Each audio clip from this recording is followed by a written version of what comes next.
Hello student, welcome to I science.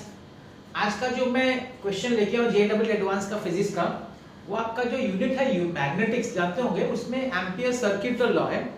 उसी के base पे क्वेश्चन है, लेकिन थोड़ा सा उसमें ट्विस्ट है। लेकिन है तो इजी, थोड़ा सा ट्विस्ट है, वो देख लेंगे। चलिए देखते हैं। और याद दिलाता हूँ कि मैं प्रॉब्लम सॉल्व करने के बाद आपको एक सक्सेस फॉर्मूला देता हूँ कि क्या आपको करना चाहिए जिससे कि आपका एक अच्छा स्कोर आ सके आपके एंट्रेंस एग्जाम में। तो उसको भी देखना मत भूलिएगा, ठीक है। चलिए आगे बढ़ते हैं। क्वेश्चन है, an infinitely long wire located on the z axis carries a current I along the positive z direction and produces the magnetic field B vector. The magnitude of the line integral B dot d, अभी जैसे line integral word आ गया ना, मतलब ampere circuit law से लेना देना है कुछ। Along a straight line from the point minus root 3a comma a comma 0 to a comma 0। अब यहाँ देखिए दोनों कोऑर्डिनेट में z कोऑर्डिनेट 0 है, मतलब ये पॉइंट जो है ना वो xy प्लेन में लाई करती है। तो सबसे पहले ये कंक्लूजन निकलता है कि ये जो पॉइंट है it lies in the xy plane. तो यहाँ पे समझ लीजिए हम लोग ले लेते हैं a, a, 0 और यहाँ पे ले लेते हैं माइनस रूट 3a, a, 0, ठीक है ना। ये आपका y एक्सिस है, ये आपका x एक्सिस है, और z एक्सिस है वो अंदर की तरफ। ये जो पॉइंट है तो अंदर की तरफ। अगर किसी को दिखाना है तो ऐसा डॉटेड दिखा सकते हैं, लेकिन यहाँ जरूरत नहीं है वैसे तो। और बोला है कि जो आपका जो इनफाइनाइटली लॉन्ग वायर जिसमें करंट I फ्लो हो रहा है वो अलोंग द z एक्सिस है और पॉजिटिव डायरेक्शन में करंट फ्लो हो रहा है, मतलब करंट बाहर की तरफ आ रहा है। तो उसको दिखाने के लिए डायरेक्शन आप जानते हैं, बाहर का डायरेक्शन कैसे दिखाते हैं, हम लोग एक डॉट दिखा देंगे। तो ये आपका करंट का डायरेक्शन, भूल याद रखिएगा, ये आपके लिए करंट का डायरेक्शन दिखा रहा है, करंट बाहर की तरफ आ रहा है। तो आप समझ सकते हैं वायर ऐसा है, करंट इस डायरेक्शन बाहर आ रहा है और आपका ये y एक्सिस और ये आपका x एक्सिस, ठीक है। तो ये पूरा वायर है, पूरा अंदर से बाहर जा रहा है वायर। तो वहां पे क्या बोला है, infinitely long wire located on the z axis carries a current I। तो वो तो आप समझ गए, वायर हम दिखा नहीं सकते क्योंकि 3D है, वायर अंदर चला गया बोर्ड के अंदर और करंट बाहर की तरफ आ रहा है। And produces the magnetic field D। तो करंट फ्लो होगा तो definitely magnetic field D create होगा। आगे पूछा है the magnitude of the line integral B dot dl along a straight line from the point. अभी ये पॉइंट से लेके ये पॉइंट तक, अब देखिए बोल रहे हैं कि यहां से यहां तक का ये जो स्ट्रेट लाइन है ना, ये स्ट्रेट लाइन है, इस लाइन तक, कहां से कहां तक, माइनस रूट 3a, a, 0 से लेके a, 0। इस लाइन के ऊपर इस करंट कैरिंग वायर की वजह से ये जो लाइन इंटीग्रल है उसका मैग्नीट्यूड कितना होगा, ये पूछा है। तो लाइन इंटीग्रल जब वर्ड आ जाता है तो जनरली ये तो एम्पियर्स लॉ है, लेकिन मैं आपको सिर्फ एम्पियर्स लॉ के बारे में कुछ याद दिला देता हूं, क्या है अगर आपको याद हो तो। अब देखिए एम्पियर सर्किट लॉ क्या है कि अगर आपका वायर है तो हम लोग अलोंग द क्लोज्ड लूप एक एम्पियर्स लूप लेते, पता है ना, वो चीज इमेजिनरी डेफिनेटली, एक एम्पियर लूप कंसीडर करते हैं पूरा लूप, और उसमें जो लाइन इंटीग्रल था ना B डॉट dl, क्या था उसका याद करें, it was mu naught into I। और I क्या था पता है, I which was the current enclosed. उस लूप के अंदर जो करंट, अभी सपोज 2-3 वायर्स है, 2-3 कंडक्टर्स है, अलग अलग करंट है, तो सबका मिला के वो भी लूप के अंदर, लूप के बाहर। ये मैं आपको सिर्फ कंसेप्ट समझा रहा हूँ, इससे अभी लेना देना नहीं है, लेकिन मैं आपको कंसेप्ट समझा रहा हूँ कि उसके बाहर जो होता है वायर करंट वो कंसीडर नहीं किया गया। उस एम्पीयर लूप के अंदर जो वायर्स होगा करंट कैरिंग वायर, उसी का करंट। तो कई लोग इधर एनक्लोज भी लिखते हैं, एनक्लोज्ड करंट जो एनक्लोज है उसके अंदर जो फ्लो हो रहा है। तो ये बेसिक आपका फॉर्मूला है या स्टेटमेंट है एम्पियर सर्किट लॉ का। इसमें हम लोग यहाँ सर्कल दिखाते हैं, क्यों, because we consider a closed loop. अब इस कंसेप्ट में एम्पियर लॉ में और इस एम्पियर यहाँ जो आप लोग अप्लाई करें, दोनों में फर्क क्या मालूम है, यहाँ पे पूरा एक क्लोज लूप है, जब यहाँ पे तो सिर्फ स्ट्रेट लाइन है, it is not a close loop. तो क्वेश्चन तो सोल्यूशन किस तरीके से इसको कट किया जाएगा, कैसे हम लोग अप्लाई करेंगे, यही फॉर्मूला अप्लाई करेंगे, लेकिन कैसे करेंगे वो समझने हैं हम लोग को। तो हम लोग क्या करेंगे, सबसे पहले हम जानते हैं कि क्लोज लूप जो होता है वो वायर के ऊपर, जो करंट कैरिंग वायर है उसके ऊपर जो पूरा एंगल पूरा लूप जो सबटेंड करेगा वो 2 पाई सबटेंड करेगा। यस और नो? क्योंकि जब पूरा एक सर्कल बन जाता है किसी के अराउंड तो उसका जो angle subtended at the centre will be 2 पाई, मतलब करंट कैरिंग लूप पे जो एंगल सबटेंड करेगा 2 पाई करेगा। अब ये वायर है तो ये एंगल जो wire the current carrying loop, ये वाला आई वाला करंट कैरिंग वायर, उस पे वो 2 पाई तो नहीं करेगा। तो हम ये ढूंढेंगे कि ये जो वायर क्या बोला, स्ट्रेट लाइन, ये जो स्ट्रेट लाइन है वो कितना एंगल सबटेंड करेगा इस करंट कैरिंग वायर पे। करंट कैरिंग वायर है ना जो z एक्सिस पे, उस पे वो कितना एंगल सबटेंड करेगा। तो देखिए मैं क्या करता हूं, उसके लिए मैं ड्रॉ कर देता हूं समझने के लिए। देखिए यहां से ये ड्रॉ कर दिया, मतलब हमको बेसिकली क्या है ना, हमको ये एंगल ढूंढना है। ये एंगल, ये आपका जो वायर है, this is your wire, current carrying wire, this is the line, इसके अलग हमको लाइन इंटीग्रल ढूंढना है। तो लाइन इंटीग्रल जो होता है वो वायर पे कितना एंगल सबटेंड करता है, तो ये वायर है उस पे कितना एंगल सबटेंड होगा वो हम ढूंढेंगे।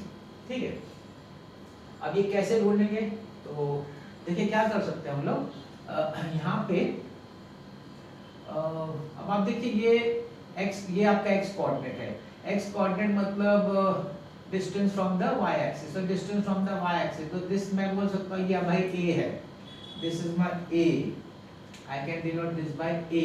ठीक है, अच्छा y coordinate is a, that's मतलब ये, दिस आल्सो इज a, और यहाँ पे आपका x कोऑर्डिनेट -√3 है, तो इसका अगर लेंथ में लिखना है, लेंथ में तो √3a लिखेगा, लेंथ में लिखना है, वो तो नेगेटिव साइन है because it is second quadrant.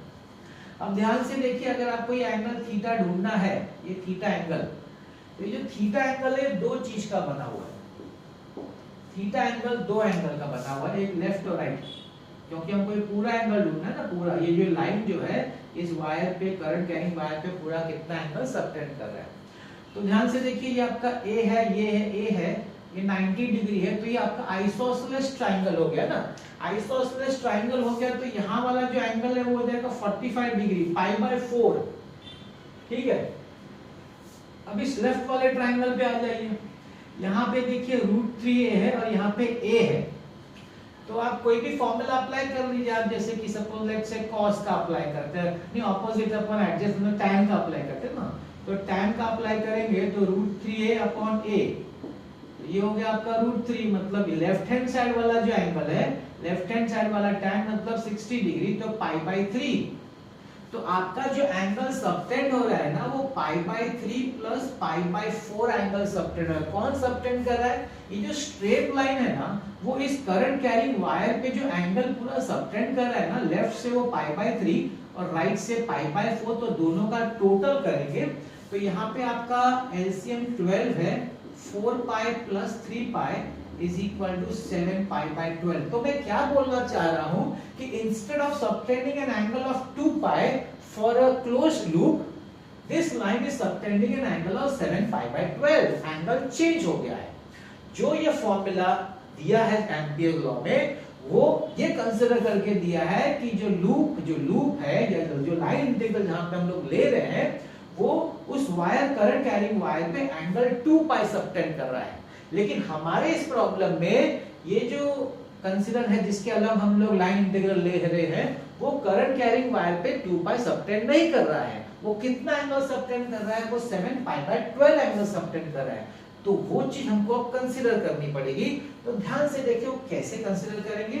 तो integral B.dl, actual formula as पर एम्पियर लॉ इज μ0I, लेकिन क्या कंसीडर करके, by considering as angle 2π of the loop at the wire. तो वो तो नहीं हो रहा है, तो इसलिए 2π से डिवाइड करिए, क्योंकि तो है ही नहीं। अच्छा है क्या, वो मल्टीप्लाई कर दीजिए, भाई है क्या, इट इज 7π/12। तो अब क्या बचा, 2π कट गया, तो क्या आया 7 μ0I/24। आप बोलेंगे कि सर 2 स्टेप का आंसर है, इतना आपने झमेला, इतना टाइम लिया इसमें समझाने को। मगर बात ऐसा है कि है तो 2 स्टेप का, लेकिन इससे कि कैसे हट, मतलब इस ये एक्चुअली ये फॉर्म है ना, तो इसमें क्या ट्विस्ट आया है ना, वो एंगल का ट्विस्ट आया है, तो वो मुझे समझाना था। सबसे इम्पोर्टेंट तो मेरा वही था, तो और तो कुछ नहीं पा, वो समझ गया तो फिर देखिए फटाक से आंसर आ गया, है कि नहीं। तो यही है खासियत आपकी जे एडवांस की। मतलब मैं भी आपको जो सक्सेस फॉर्मूला बताने वाला हूँ उसमें बता देता हूँ, उसके पहले बता देता हूँ जे एडवांस का। देखिए जे एडवांस है ना, ऐसा दिखाया जाता है कि सिर्फ अलाइ मतलब एक पर्टिकुलर ग्रुप ऑफ स्टूडेंट्स ही कर सकते हैं। मैंने देखा है कि बहुत बड़े बड़े क्लास वाले ना टेस्ट भी लेते हैं बच्चों के लिए कि ये डिसाइड करने की ये IIT जे एडवांस कर सकता है कि नहीं कर सकता है, विच इज़ वेरी रॉन्ग, ये गलत है एक्चुअली। देखिए क्या होता है, हम लोग सुनते हैं 99% आए, 98%, हमारे दिमाग में क्या बैठता है, अरे इतना कैसे आएगा IIT के क्वेश्चन एग्जाम में, हम लोग इतना तो आएगा नहीं, हमारा तो बहुत सारा रॉन्ग भी हो सकता है। तो आपको ये समझना जरूरी है कि जो 90, 99 जो भी परसेंटाइल आता है ना, वो 99% नहीं है। इनफैक्ट अगर जितने मार्क्स का पेपर है उसका आपको आधा भी आ गया ना मार्क्स, आधा, बिलीव मी आधा, आपको IIT में एडमिशन मिल जाएगा। तो सबसे पहले तो जो बच्चे, मैं उन बच्चों की बात करता हूं जिनको IIT के नाम से डर लगता है, या जो ट्राई कर रहे हैं IIT लेकिन उनको फिर भी अंदर एक फियर है कि भाई वो टॉपर लोग को देखते अलग, जिनका कैच, भाई वो टॉपर ठीक है, मैं उनके लिए रिस्पेक्ट है, मगर वो उनका क्वांटिटी तो उनका तो संख्या कम है, मेजॉरिटी बच्चे तो अंदर फियर है उनके अंदर, हमसे कैसे होगा। मैं उन बच्चों के लिए बात करता हूं कि आपको फुल मार्क्स नहीं लाना है, please understand this one. Secondly, advance के पेपर में, जेईई मेंस तो चलो सबको लगता हो जाएगा, एडवांस का पेपर का खासियत ये है कि उसमें कुछ क्वेश्चंस ही होते हैं जो बहुत हाई लेवल के होते हैं, ज्यादातर क्वेश्चंस डायरेक्ट होते हैं, बहुत सिंपल होते हैं, थोड़ा सा ही ट्विस्ट होता है, ज्यादा ट्विस्ट नहीं होता है, इनफैक्ट कोई में तो ट्विस्ट ही नहीं होता है। अब आपका क्या काम है, जो लोग IIT के लिए पढ़ रहे हैं या जिनको लगता है हम नहीं कर सकते, लेकिन मेरा एडवाइस है कि अगर आपको इंटरेस्ट है तो करो। क्यों? जब आप करने बैठेंगे ना, पेपर्स देखेंगे तो आप पता लगेंगे, तो आप 50% तो आराम से मार्क्स ला सकते हैं यार, कोई डिफिकल्ट नहीं। अपने को सब नहीं करना है। वापस मैं बोल रहा हूँ, मैं टॉपर्स की बात नहीं कर रहा हूँ, वो लोग तो बिल्कुल करें, मैं उनकी बात कर रहा हूँ जिनको अंदर डर है, उनके लिए बोल रहा हूँ। आपको सब करना नहीं है, आपको पेपर में चुनना है, वो क्वेश्चन ढूंढो, है क्वेश्चन अंदर उसमें जो इजी है, जो डायरेक्ट है, जिसको थोड़ा सा ट्विस्ट किया हुआ है, थोड़ा सा दिमाग लगाएंगे तो हो जाएगा। आप मेरी विश्वास करिए, अगर आप इंजीनियरिंग करना चाहते हैं तो आप छोटा मत सोचिए, आप IIT ही सोचिए। लेकिन बात वही होती है कि फिर मेहनत, अब मैं उस पर आता हूँ कि जो मेरा मेरा 4 स्टेप का जो फॉर्मूला है कि किस तरीके से आप क्रैक कर सकते हैं एंट्रेंस एग्जाम, उस 4 स्टेप में मैं उन सब बच्चों को बोलूँगा जिनको डर लगता है, जिनको लगता है नहीं होगा, या जो कर रहे हैं लेकिन उनके अंदर डर है, उनके लिए मैं बता रहा हूँ कि ये 4 स्टेप आप फॉलो करिए, आप आराम से क्रैक कर लेंगे IIT। पहला स्टेप क्या है मालूम है? पहला स्टेप है फॉर्मूला बुक बनाने का। मैं आपको एकदम जो बात बोल रहा हूँ ना, एकदम बेसिक बात कर रहा हूँ, मतलब ये रूट्स है, पेड़ का जो रूट्स होता है ना, वही जड़, वही सबसे इम्पोर्टेंट होता है, उसको हमको स्ट्रॉन्ग करना है। और हम लोग जनरली क्या करते हैं, हम लोग बाहर देखते हैं, बाहर अरे वो पढ़ा दे, ये करा दे, वो वीडियो देख लो, ये वीडियो देख लो, उस टीचर का नहीं। स्ट्रॉन्ग आपको बनना है, कंसेप्ट आपका क्लियर होना है, प्रैक्टिस आपको करना है, MCQs आपको सॉल्व करना है, फॉर्मूला बुक आपको बनाना है। मार्केट से सब उठा के रेडीमेड माल उठाने का और पढ़ने का तो नहीं, फॉर्मूला बुक खुद बनाने का, जैसे जैसे टीचर पढ़ाए ना क्लास में लिखते जाने का। हाँ, अगर आपको कोई बुक है आपके पास कहीं से या कहीं तो आप हेल्प लीजिए, लेकिन बनाइए खुद, हैंड रिटन बनाइए फॉर्मूला बुक, और हर एक टर्म क्या मीनिंग है ना वो एक्सप्लेन, उसको लिखिए बुक में समझने के लिए। ये मुझे हो जाएगा, याद हो जाएगा, कुछ याद नहीं रहता है, सब लिखिए। फिर उस पर कोई सपोज कोई कांस्टेंट टर्म्स है, उसके वैल्यूज है, वो भी लिखिए, सब लिखिए, डिटेल में लिखिए। वो माइंड मैप जैसा नहीं एक पेज में सब हो गया, नहीं, बिल्कुल नहीं, वो शॉर्टकट करिए ही मत। It is a 5-day match, not a T20 match. Entrance exam का जो प्रिपरेशन है ना, वो 5 दिन का टेस्ट मैच है, वो T20 मैच नहीं है, बहुत डिटेल में करना पड़ता है। इसको आप कहाँ यूज़ कर सकते हो? अपने फॉर्मूला बुक को रोज के प्रैक्टिस, जब भी एमसीक्यूज प्रैक्टिस करिए, जब भी आप फ्री हो तो फॉर्मूला बुक को सिर्फ टर्न करते रहिए, टर्न करते रोज होता है, रोज ट्रैवलिंग के साथ कभी भी आपका बुक है यार, क्या उससे मोहब्बत होना चाहिए यार, मैंने बनाया रोज देखने का। फिर एंट्रेंस के एक दिन पहले क्या करने का, उसी से पढ़ने का 50%। मैं आपको चैलेंज देता हूँ, अगर आप दिल से मेहनत से अच्छी तरीके से फॉर्मूला बुक बनाएंगे ना फर्स्ट से लास्ट तक, आपका 50% प्रॉब्लम सॉल्व हो जाएगा। आप तो एक्चुअली एग्जाम के दिन में बहुत खुश होंगे, अरे क्योंकि आपके पास फुल फॉर्मूला रेडी है, आपके पास यार आपका लिखा हुआ फॉर्मूला आपके दिमाग में सेट हो चुका है, क्योंकि आप उसको रोज देखते थे। ठीक है, ये पहला स्टेप है। दूसरा स्टेप क्या है? एमसीक्यू जो सॉल्व करना है ना, वो टीचर के भरोसे नहीं सॉल्व करना है। कोई टीचर आपको एमसीक्यू सॉल्व करना नहीं सिखा सकता, आपको खुद करना पड़ेगा। ये बड़ा है ना, वो लगता है और लगता है ऐसा कैसा, सब लोग तो बोलते हम, सब टीचर बोलते हम कराएंगे, नहीं। एमसीक्यूज करना एक स्किल है, स्किल खुद डेवलप करना पड़ता है। टीचर आपको कंसेप्ट सिखा सकता है, टीचर आपको वो फाउंडेशन, आपका फंडामेंटल स्ट्रॉन्ग कर सकता है, बेसिक सिखा सकता है, समझा सकता है। एमसीक्यू सॉल्व करना नहीं करा सकता, वो आपको करना पड़ेगा। और ये एक ट्रेंड है जो मैं इधर बताना चाहूँगा। लोग बहुत जगह सुनने में आता है हम शॉर्टकट्स है, शॉर्टकट्स, इसके चक्कर में मत पड़ेगा प्लीज़। इतने ज़्यादा शॉर्टकट्स हो जाएंगे ना कि आपको एक भी याद नहीं रहेगा। एग्जाम, आप इमेजिन करिए, आप जब एग्जाम सेंटर में हैं, ठीक है, आपको एक बहुत कंस्टेंट 1 मिनट या जो भी टाइम में अंदर आपको एक क्वेश्चन सॉल्व करना है। इतने सारे चैप्टर्स के इतने सारे शॉर्टकट्स, कौन सा आपको याद रहेगा? आप जितना ज़्यादा दिमाग में एक्स्ट्रा चीज़ भरेंगे ना, उतना ज़्यादा इधर कंफ्यूजन क्रिएट होगा। बेसिक आप चलिए, एकदम बेसिक लाइन में चलिए, बस ये फॉर्मूला जो दिया है एनसीईआरटी या टेक्स्ट बुक जहाँ भी दिया है, बस उसी लाइन में जाना है।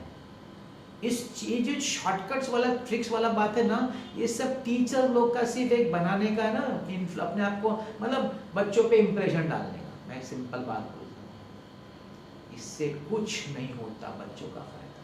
रेयरली किसी को याद आ गया, जो मेरे को याद आ गया, दैट्स बहुत डिफिकल्ट चीज़ है, वो कभी कभी हो सकता है, नॉट ऑलवेज। तो अवॉइड करिए जो ट्रिक्स, शॉर्टकट, बिल्कुल नहीं, दूर रहने का है, सबसे दूर। मैंने बोला ना फ्राइडे मैच है, शॉर्ट T20 नहीं है ये आपका, ये एंट्रेंस एग्जाम।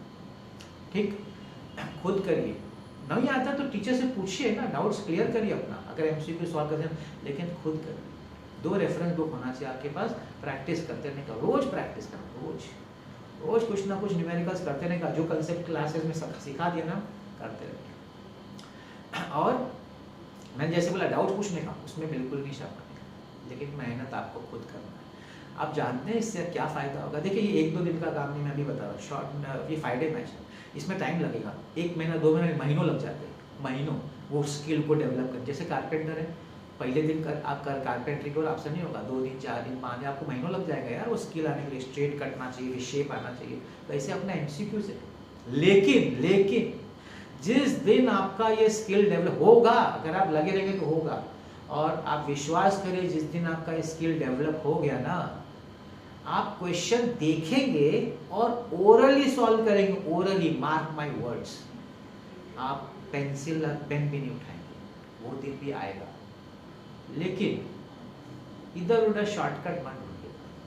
फ्राइडे मैच, धीरे धीरे बैटिंग करेंगे, धीरे धीरे रन बनाएंगे, नो प्रॉब्लम, लेकिन सॉलिड रन बनाएंगे, सॉलिड एकदम फाउंडेशन स्ट्रांग करेंगे, ये करिए। तीसरा है PYQs। अब PYQs देखा जाना चाहिए, तो इसलिए मैं PYQ लाता हूँ ये बताने के लिए कि PYQs को देखना चाहिए, जानने के लिए क्या ट्रेंड चल रहा है। बस ये ट्रेंड क्या चल रहा है, और जब भी आप PYQ देख रहे हैं सपोज, तो पॉज करने का, क्वेश्चन पढ़ने का, समझ में आता है तो दिमाग में ओरली सोचने का क्या हो सकता है, सॉल्व नहीं, सोचने का, फिर स्टार्ट करके देखने का, जो आपने सोचा वही है क्या, अरे आ गया बहुत अच्छी बात है, बस नहीं आया तो देख लेने का। वो आप किसी का भी देख सकते हैं, मेरा देखिए, किसी और का देखिए, मेरा देखने में मुझे खुशी होगी, और तो कुछ नहीं है। और चौथा है टेस्ट। ये इस 4 स्टेप्स का सबसे इम्पोर्टेंट, बहुत इंपॉर्टेंट रोल है टेस्ट का। मतलब समझ लीजिए कि टेस्ट नहीं देंगे तो आपको नुकसान है। टेस्ट हफ्ते में आपको मेरे ख्याल से 2 देना चाहिए। एक टेस्ट में जो वीक में आपने जो PCM का किया है ना, प्रैक्टिस है खुद का, याद रखिएगा वापस खुद का, उस पीसीएम का कंबाइंड टेस्ट देना चाहिए। स्टार्टिंग से लेके अभी तक जितना आपका चैप्टर्स हो गया ना उसका एक टेस्ट देना चाहिए। 2 टेस्ट हर वीक देना चाहिए। और वापस बोल रहा हूँ 5 डे मैच है, लंबा जाएगा। ये मत शॉर्ट में जो कल हो जाएगा परसों हो जाएगा, यू नो फास्ट फूड जैसा अभी बन जाए अभी फटाफट हो जाए, फटाफट नहीं होगा। जो लोग सोचते जल्दी हो जाए, जल्दी करा दो, जल्दी टीचर समझा दे, 1 डे 2 डे मैराथन ये वो, ये सब has no meaning in front of this entrance exam.